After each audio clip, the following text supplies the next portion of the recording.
يا أيها البدر المسافر في الفلك هل لي بأن أرقى إليك لأسألك من ذا الذي أهداك أجمل صورة وحباك نورا في الفضاء وجملك। আচ্ছা, এক ভাই জানতে চাইছে ইবাদতের স্বাদ পাওয়ার জন্য কি করণীয়। কার কার ইবাদতের স্বাদ পাওয়া দরকার আছে এটা একটু আগে আমরা বোঝা দরকার। ঠিক আছে, এক নম্বর হলো মান কান আল্লাহু ওয়া রাসূলুহু আহাব্বা ইলাইহি মিম্মা সিওয়া। আল্লাহ আল্লাহর রাসূলকে সর্বোচ্চ ভালোবাসার জায়গায় আসীন করাইতে হবে। এক নম্বর কি? ইবাদতের স্বাদ পাওয়ার এক নম্বর শর্ত ভালো করে মনে রাখতে হইব, আল্লাহ আল্লাহর রাসূলকে সর্বোচ্চ ভালোবাসার জায়গায় বসাইতে হইব। তো সর্বোচ্চ ভালোবাসা কাকে বলে? সর্বোচ্চ ভালোবাসার বিষয়টা বোঝা দরকার। আমি এটা লম্বা আলোচনা করেছিলাম রমজানে। ভালো লাগা, ভালোবাসা, সর্বোচ্চ ভালোবাসা তিনটা আলাদা। কি বললাম? ভালো লাগা, ভালোবাসা, সর্বোচ্চ ভালোবাসা। ভালো লাগা মানে অনেকের অনেকে ভালো লাগে, এটা বৈধ ভালো লাগে, অবৈধ কি লাগে? ভালো লাগে। এটা কিছুদিন ভালো লাগে, আবার কিছুদিন ভালো লাগে না, এমন হয় না? এটা বৈধ ক্ষেত্রে হইতে পারে, অবৈধ ক্ষেত্রে হইতে পারে। যেমন কোনো তার এক বন্ধুর লাগে তার সম্পর্ক, বৈধ সম্পর্ক, ছেলে ছেলে বন্ধু, কিছুদিন ভালো লাগে, আবার কিছুদিন পরে কি লাগে না? ভালো লাগে না। আর খারাপ, যেমন কোনো গান ভালো লাগছে, কিছুদিন পরে আবার এই গান ভালো লাগে না, হয় না এমন ঘটনা? অনেকের আছে কিছু নাটক ভালো লাগে, কিছুদিন পর কি লাগে না, এটাকে বলে ভালো লাগা, এটাকে বলে কি? ভালো লাগা। কিন্তু ভালোবাসা হলো একটা স্থির, কারো ভালো লাগাটা যখন স্থির হয়ে যায় ওটাকে কি বলে? ভালোবাসা। এটাও বৈধ ক্ষেত্রে হয়, অবৈধ ক্ষেত্রে হয়। যেমন সন্তানের প্রতি পিতামাতার ভালোবাসা, পিতামাতার প্রতি সন্তানের ভালোবাসা, এটা একটা স্থির বিষয়। এটা কি বিষয়? এটা সব সময় থাকে। আবার কারো কোনো বন্ধুরে সব সময় অনেকের সাথে বন্ধুত্ব সম্পর্ক থাকতে থাকে, এটা ভালোবাসা। এটা কি? ভালোবাসা। আর সর্বোচ্চ ভালোবাসা মানে এর ছাড়া আর কিছুই ভালো লাগে না, এর ছাড়া আর কিছুই ভালো লাগে না। সর্বোচ্চ ভালোবাসার অন্ততপক্ষে 4টা আলামত আছে। কটা আলামত? যাকে ভুলা যায় না, যাকে কি করা যায় না, যতই ভুলতে চায় ততই মনে পড়ে। কথা বলে না, এমন দুর্ঘটনা নাই। যাকে ভুলা যায় না, ভুলতে চাইলেও ভুলা যায় না, সবসময় যাকে মনে পড়ে, না চাইলেও মনে পড়ে, খাইতে বলে মনে পড়ে, উঠতে বলে মনে পড়ে, এমনকি যদি শুয়েও থাকে এরপরে স্বপ্ন দেখে, এমন দুর্ঘটনা আছে না নাই? তাহলে সর্বোচ্চ ভালোবাসা এটা কাকে বলে? যাকে ভুলা যায় না, বাধ্য হয়ে যার কথা স্মরণ করতে হয়, উঠতে বইতে খাইতে লইতে, এমনকি ঘুমের ভিতরে এসে উপস্থিত, স্বপ্ন উপস্থিত হয়ে যায়, এটাকে সর্বোচ্চ ভালোবাসার আলামত। সর্বোচ্চ যাকে যে ভালোবাসে তার জন্য সে সব ছাড়তে পারে, বাপ ছাড়তে পারে, মা ছাড়তে পারে, ঘর ছাড়তে পারে, বাড়ি ছাড়তে পারে, যে কোনো শর্ত রাজি। মানে যে যাকে সর্বোচ্চ ভালোবাসে তার জন্য বাড়ি ছাড়তে ওকে, ঘর ছাড়তে ওকে, চাকরি ছাড়তে ওকে, পড়ালেখা ছাড়তে সব ঠিক, ছাড়তে পারে, কোনো সমস্যা নেই। এটা হলো সর্বোচ্চ ভালোবাসার দ্বিতীয় আলামত। না কথা বোঝে নাই? তৃতীয় আলামত হলো যে যাকে সর্বোচ্চ ভালোবাসে তার শত্রু তার শত্রু হয়, তার বন্ধু তার বন্ধু হয়। এটা সিনেমা দেখলেও মানুষ বোঝে যে এক শয়তান এক পেতনি আরেকটা লয়ে প্রেম করছে, এখন এটার বাধা দিছে ওর মায় অথবা ওর বাপে, সে আর বাপের ভিলেন বানায় দিছে আর মায়ের ভিলেন বানায় দিছে। এটা ঘটনা ঘটে না? তার মানে হলো এক্ষেত্রে ওর শত্রু আমার শত্রু, পরিচয় আমার বাবা হোক অথবা কি হোক, আমার মা হোক, এটা ভালো করে বুঝতে হবে। এটা লম্বা আলোচনা, আমি সংক্ষিপ্ত। 4 নম্বর হলো এর সন্তুষ্টির জন্য আমি সব করতে পারি। তুমি কি বলো, এটা হাসতে হাসতে আমি সব করতে পারো। তার হুকুম, তার আদেশ পালন করার জন্য আমি সব সময় তৈরি থাকি, তবুও সে খুশি থাকুক। তার যে আদেশ আছে, আদেশ নিষেধ আমি সবসময় পালন করতে পারি। তাহলে সর্বোচ্চ ভালোবাসা আলামত কটা হইলো? 4টা। 1 নম্বর, যাকে ভোলা যায় না, যার কথা মনে পড়তেই হয়, একবারে শয়নে স্বপনে উঠতে বইতে খাইতে লইতে, 1 নম্বর। 2 নম্বর কি, যে ভুলে গেছে আমি এটা খেতে, যার জন্য সব আমি ছাড়তে পারি, আমার জীবনও ছাড়তে পারি, যৌবনও ছাড়তে পারি, বাপ মা পিতা মাতা সব ছাড়তে পারি, আমার অর্থ করি সব ছাড়তে পারি। 2 নম্বর। 3 নম্বর, যার শত্রু আমার শত্রু, যার বন্ধু আমার বন্ধু, এই কথা বোঝে নাই। 4 নম্বর কি, তার সন্তুষ্টির জন্য সে যা বলে, যা যখন একবারে ঝাঁপ দিয়া জিরো হিরো হয়ে যায়। তার কথা মানার জন্য কে হিরো হয়ে যায়? জিরো হিরো হয়ে যায়। এখন সর্বোচ্চ ভালোবাসা বুঝে আসছে না আসে নাই? আচ্ছা, যাই হোক, তাহলে যদি কেউ ইবাদতের স্বাদ পাইতে চায়, তাহলে 1 নম্বর শর্ত হলো, এটা বুখারীর বর্ণনা এবং কিতাবুল ঈমানের বর্ণনা, মান কানাল্লাহু ওয়া রাসূলুহু আহাব্বা ইলাইহি মিম্মা সিওয়াহ। আল্লাহ এবং আল্লাহর রাসূল তার দিলের ভিতরে সর্বোচ্চ ভালোবাসার আসনে আসীন থাকতে হবে। অর্থাৎ বলতে চাইলেও আল্লাহকে ভোলা যায় না, রাসূলকে বলতে চাইলেও ভোলা যায় না, একবারে উঠতে বইতে খাইতে লইতে অটো হয়ে গেছে। এমন না হুজুরে বলে দিছে উপরে ওঠার সময় সুবহানাল্লাহ না আল্লাহু আকবার, আর নিচে নামার সময় সুবহানাল্লাহ না, ওই সব সময় আল্লাহর কথা স্মরণ করে।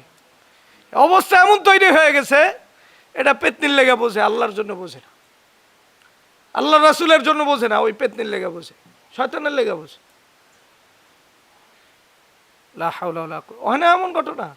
তাহলে হালাত এমন তৈরি করতে হইব যে আমি আল্লাহকে বলতে পারি না, দুনিয়ার সব বলতে পারি। তাহলে অনেকের আছে দিনের প্রতি ভালো লাগা, অনেকের আছে মাঝে মাঝে ভালোবাসে, যে ভালোবাসা ব্যাপক হয়, ভালোবাসা কি হয়? ব্যাপক হয়। কিন্তু সর্বোচ্চ ভালোবাসা এটা ব্যাপক হতে পারে না, এটা খাস, এটা নির্দিষ্ট। এই চূড়ান্ত পর্যায়ে আল্লাহ এবং আল্লাহ রাসূলকে ভালো যদি আমি বাসি, তাহলে আমার নিজের যাচাই করতে হবে, আমার উঠা বসা সব কিছুতে আল্লাহর কথাই মনে পড়ে কিনা, রাসূলুল্লাহ সাল্লাল্লাহু আলাইহি সাল্লামের আদর্শ মনে পড়ে কিনা। 2 নম্বর কি জানি, আল্লাহ আল্লাহ রাসূলের জন্য আমি সব কিছু দিতে পারি কিনা, সব কিছু ছাড়তে পারি কিনা। 3 নম্বর হলো আল্লাহ আল্লাহ রাসূলের শত্রু আমার শত্রু কিনা, আল্লাহ আল্লাহ রাসূলের বন্ধু আমার বন্ধু কিনা। 4 নম্বর হলো আল্লাহ আল্লাহ রাসূলের হুকুমের সামনে আমি একবারে আল্লাহ আল্লাহ রাসূলকে খুশি করার জন্য আমি সব কিছু করতে তৈরি কিনা। তবুও আল্লাহ আল্লাহর হুকুম আমি ছাড়বো না। যদি আমার ভিতরে এটা পাওয়া যায়, তাহলে আমার কাছে ইবাদতের স্বাদ আছে। কিসের? ইবাদতের স্বাদ আছে। এটি যারা দুনিয়াদার এরা বুঝে, যার সাথে ওই যে সম্পর্ক হয়, অবৈধ সম্পর্ক হয়, অথচ যে আল্লাহ আমাকে জীবন দিলেন, যৌবন দিলেন, এবং আমাকে চোখ দিলেন, হাত দিলেন, পা দিলেন, জবান দিলেন, এটা দিয়ে আমি অবৈধ সম্পর্কের আল্লাহ কথা কইতেও ভাল লাগে, ওর আলোচনাও ভাল লাগে, ওর ছবি দেখতেও ভাল লাগে, বারবার খুললে খুললে ছবি দেয় নাই? এই ভূত পেতনির ছবি দেয় এমন মানুষ আছে তো। তা যখন আমার দিলের ভিতরে এই অবস্থা, আল্লাহকে যখন আমি বলতে পারবো না, তখন সেজদা দিলে কেমন লাগবো, তখন রুকুতে গেলে কেমন লাগবো, তখন সুবহানাল্লাহ বললে কেমন লাগবো, তখন আলহামদুলিল্লাহ বললে কেমন লাগবো, তখন লা ইলাহা ইল্লাল্লাহ বলতে কেমন লাগবে। তা আমি সর্বোচ্চ ভালোবাসার জায়গায় আল্লাহ আল্লাহ রাসূলকে রাখতে পারি নাই, এই জন্য এখন চিকিৎসা চাইতেছে, হুজুর একটা চিকিৎসা দেন। চিকিৎসা না, এটাই চিকিৎসা, যে আল্লাহ আল্লাহ রাসূলের জন্য পাগল হইতে হইব। তখন সেজদাতে মাথা উঠাইতে মন চাইবে না, আরেকটু কই সুবহানা রাব্বিয়াল আলা, এত স্বাদ। এরপরে ওই সময় জিকির করতেও স্বাদ লাগবে। আরো পাঠ আছে হাদিসের, বুখারীর বর্ণনা, এটা কিতাবুল ঈমান আমরা পড়াবো ইনশাআল্লাহ, তখন পাওয়া যাবে ইনশাআল্লাহ। ইবাদতের স্বাদ, কিসের স্বাদ? তাহলে একটা কথা বুঝে আসছে কিনা, সর্বোচ্চ ভালোবাসার জায়গায় কাকে রাখতে হইব? আল্লাহ আল্লাহর রাসূলকে রাখলে দেখবেন যে কত ভালো লাগে। ভালো লাগার কোনো শেষ নাই। যেই ভালো লাগার জন্য আপনি এত পাগল হইবেন যে আপনাকে বাবা বলবে পাগল, মা বলবে পাগল, বন্ধু বলবে পাগল, সবাই পাগল বলবে, কিন্তু আপনি বলবেন না আমার এর ভিতরে এই স্বাদ। আমার কার ভিতরে স্বাদ? এর ভিতরে স্বাদ। আপনারা কেউ পাগল কইলেও ভালো লাগবো। কেউ যদি কয় মজনু, ওই শয়তানের লেগে মজনু হয়েছেন, মানুষে ক আরেকবার ক, আর মজনু হতে ভালো লাগে।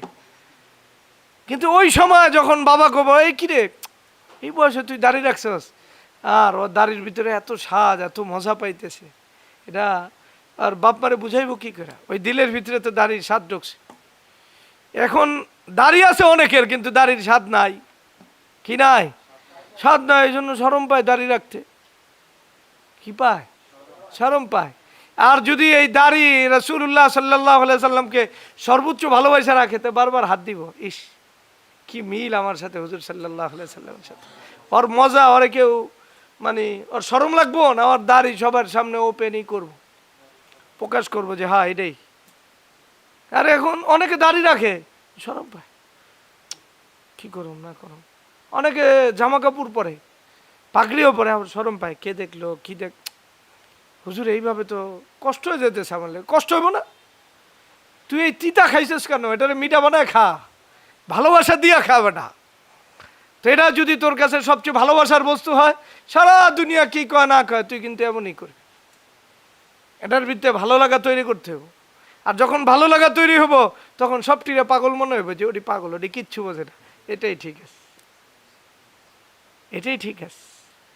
এজন্য আমাদের ভিতরে অনেকে মাশাআল্লাহ নামাজ পড়ে, কিন্তু আবার মায় কিছু কইব কিনা, বাবা কিছু কইব কিনা, কোরআন পড়ে, এরপরে মায় কিছু কইব কিনা, বাবা কিছু কইব কিনা, বন্ধু কিছু কইব কিনা, আছে না?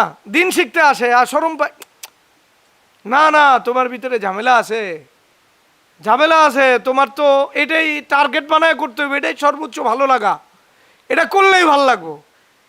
কে দেখলো না দেখলো এটা না, আমাকে তো আমার মুনিব দেখতেছে, যিনি আমাকে বানাইছেন। এবং আমার আমলনামা রাসূলুল্লাহ সাল্লাল্লাহু আলাইহি সাল্লামের সামনে দুনিয়াতেই পেশ করা হইতেছে। সহি বর্ণনা আছে কার সামনে পেশ করা হইতেছে? এই যে দেখেন আপনার ভালোবাসারা আমলনামা পেশ করা হইতেছে। এখনই হুজুর সাল্লাল্লাহু আলাইহি সাল্লাম আমার লিস্টটি পাইতেছে। ওই লিস্টটি আগেই পরিচিত। আরে এই নাম তো আল্লাহ আমার প্রত্যেক সপ্তাহে জানাইছিল বৃহস্পতি। এই যে তোমার উম্মতের ভিতরে এরা তোমাকে মহব্বত করছে। তাহলে এই লিস্টে কতবার আমার নাম গেছে। তা হাউজে কাউসারে আমার ডাকতে কষ্ট হইব না? এদিকে আসো, একবারে ডাইকে আপন করে আমিও তো দেখুম। আরে ওই তো ভালোবাসার লোক, আমিও ছুটে যাবো, হুজুর সাল্লাল্লাহু আলাইহি সাল্লাম ছুটে আসবে। এই ভালোবাসা একটা প্রকাশ আছে না? আছে না? নাই না? আমরা শুধু এই পেতনির প্রকাশের লেগে বাস দুনিয়াতে বুঝছি এক শয়তান আর এক শয়তানে জড়ায় ধরছে, ইস আমিও মজা পেতেছি। এটা তো জানোয়ারের কাম। আনোয়ারের কাজ করা দরকার। কিসের কাজ? ওই রাসূলুল্লাহ সাল্লাল্লাহু আলাইহি সাল্লাম অপেক্ষায় আছে, নিজ হাতে পেয়ালা পান করায় দিবে, খা বান্দা।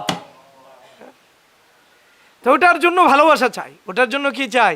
সর্বোচ্চ শয়ন স্বপনে রাসূলুল্লাহ সাল্লাল্লাহু আলাইহি ওয়াসাল্লামের অবয়ব দিলের ভিতরে আঁকা চাই, আঁকা চাই দিলের ভিতরে। তাহলে ফাঁকা হবে না জীবন। তাহলে কি হবে না? আর ভালোবাসা ছাড়া হইলে ফাঁকা হয়ে যাব। কখনো কেউ শর্ত দিব চাকরির লেগে দাঁড়ি ছেড়ে দিতে হবে, বাপ মা কবে যা এই আস্তে আস্তে তুই তো অবাক করিস, পোশাক ছেড়ে দিতে হইব, বিয়ার লেগে ছেড়ে দিতে হইব, বিদেশে যাওয়ার লেগে ছেড়ে দিতে হইব। কারণ ওটা ওই সর্বোচ্চ ভালোবাসা দিয়ে গ্রহণ করা হয়। এই জন্য এটা জায়গায় জায়গায় বাড়ি খায়। আর যখন সর্বোচ্চ ভালোবাসা দিয়ে গ্রহণ করা হবে, সব এটার লগে বাড়ি খেয়ে তছনছ হয়ে যাবে। কিন্তু এটা টিক্কা যাব, ইবাদত টিক্কা যাব, আমল টিক্কা যাব, পোশাক টিক্কা যাব। তাহলে ইবাদতের ভালোবাসা আসার জন্য মান কান আল্লাহু ওয়া রাসূলুহু আহাব্বা ইলাইহি মিম্মা সিওয়া, আল্লাহ আল্লাহ রাসূলকে বাদ দিয়া যা আছে এই সব কিছুর চেয়ে সর্বোচ্চ পর্যায়ের ভালোবাসা কার? আল্লাহ এবং আল্লাহ রাসূলের। যে ভালোবাসা নিছে ওই সুবহানাল্লাহ বলার ভিতরেই সাথ, অত সুবহানাল্লাহ ছাড়তে চায় না, ওরে দোয়া দিলে দোয়াই ছাড়তে চায় না, সেজদায় গেলে সেজদাই ছাড়তে চায়। ওরে আল্লাহ তাআলা কয় ফরজ নামাজ একটু কমায় কইস, তুই নফল নামাজে সেজদা দে। এমন সেজদা দিতেছে ওই সেজদা তো ওঠেই না, ওঠেই না সেজদাতে, দোয়া ধরলে ওঠে না। বুঝে আল্লাহরে পাইছে আপন করে। আর এখন মানুষ এটা পেতনির লাগে বসে আল্লাহ কথা কইতে কইতে রাত্র শেষ হয় বসে। কিন্তু আল্লাহ তুই সিস্টেমই করে দিছে, তুই আমার লগে কথা কয়ে রাত্র শেষ কর, দেখ এটার ভিতরে কি মজা। এখন মজা আরেক জায়গায় গেছে গা, এখন এটা সাজা হয়ে গেছে, বোঝা হয়ে গেছে, বোঝা হয়ে গেছে। যত ঘুম এই নামাজ পড়তে কোরআন তেলাওয়াত করতে ঘুম আসে, আর যত ঘুম চলে যাওয়ার মাসলা আছে সব হইলো এই নাটক ফাটক দেখতে গিয়ে। লা হাওলা ওয়ালা কুওয়াতা। কেন হয়েছে এই সমস্যা? সমস্যা হইলো ওই যে এখানে সমস্যা, বুঝে আসছে কিনা? তাহলে ইবাদতের মজা কখন আসবে? আল্লাহ এবং আল্লাহ রাসূল সাল্লাল্লাহু আলাইহি সাল্লামকে সর্বোচ্চ ভালোবাসার আসনে বসাইতে হবে, আর বাকি সব ফালাই দিতে হবে। মন থাকবো তো?